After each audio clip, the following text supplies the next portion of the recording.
So una para masagot yung katanungan, ano ba ang stand ng saligan sa CSSP at ang stand UP regarding sa SCPAP? Scrap SCPAP! Ngayon, sa unang tanong ay ano ang action? Tama ba?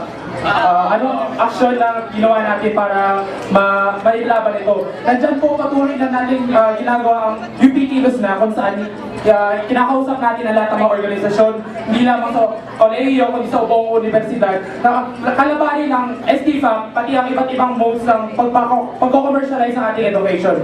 Bakit? Dahil ang STFAP ay isa lamang smoke screen policy sa pagtataas ng tuition fee natin. Kung mapapansin nyo naman, mula 1,000, tumaas ito ng 1,500. Patuloy natin ito nilalabanan sa pamamagitan ng patuloy na pag-iibig natin, patuloy na pag-convene natin, at pagkausap natin kay Chancellor Saloma at kay President Pascual. Ngayon, ano yung pangalawang tanong? Ano yung planong gawin? Ayun, ano yung planong gawin? So, patuloy lamang ang ating consultation tungkol dito. Nandito po isang proyekto natin, nakapulsuan, kung saan isang college-wide assembly ito. Isang college-wide assembly na kung saan titignan natin at hingin natin yung pulso ng mga CSSP students tungkol sa issue na to. Dahil kulang po ang consultation na ginagawa sa College of Social Sciences and Philosophy. Hindi po nalililig ang boses sa mga CSSP students dahil hindi naman po sila nilalapitan. So, paano po natin masasabi ang opinion natin tungkol dito? Kaya naman, ang kapulsahan ko ay isang avenue natin kung saan may paglalaban at masasabi ng lahat ng mga estudyante ang kanilang stand at opinion tungkol sa STFAP. Maraming salamat po. Since mamaya po ako mag-present ng position, siguro question na lang na pwede niyang sagutin mamaya. After natin is-scrap STFAP, anong mangyayari sa mga bracket E2 students? Kailangan na ba nilang magbayad ulit?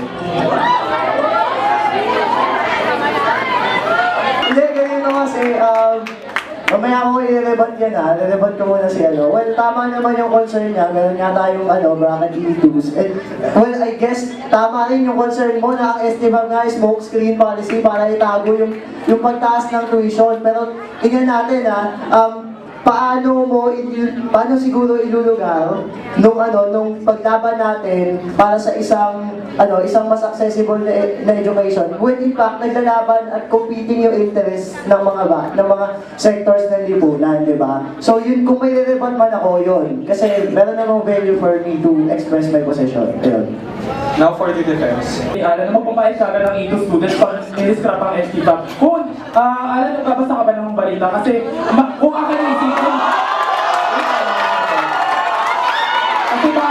mayroong hindi po ito problema ng kakulangan ng budget eh. Problema po ito ng misappropriation ng budget. Nandiyan yung nakatenda yung sita ko.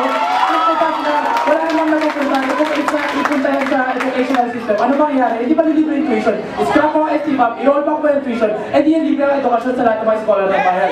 Yung nagko-compete na sectors na iba pa, di ba? Hindi na naman education yung So, competing ang interest ng mga sektor sa ating lipunan. Hindi naman tayo pinaglalaban-laban na health muna, education muna, pabahay muna. Hindi. Dapat po sabay-sabay natin ito ipaglaban dahil yung pinaka ang laki na itong pera eh. Ang isa lang lahat sa total services.